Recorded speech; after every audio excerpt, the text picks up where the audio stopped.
The Bird and the Tortoise.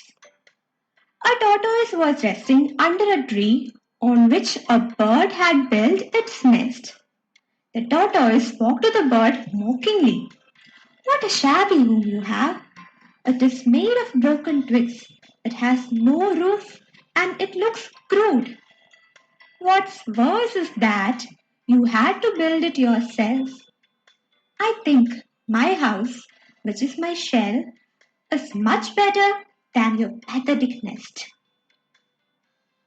Yes, it is made of broken sticks, looks shabby, and is open to the elements of nature. It is crude, but I built it and I like it. I guess it's just like any other nest, but not better than mine, said the tortoise. You must be jealous of my shell, though. On the contrary, the bird replied, my home has space for my family and my friends.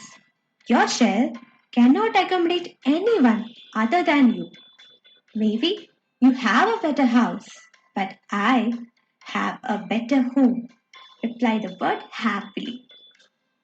Moral of the story: better a crowded hut than a lonely mansion.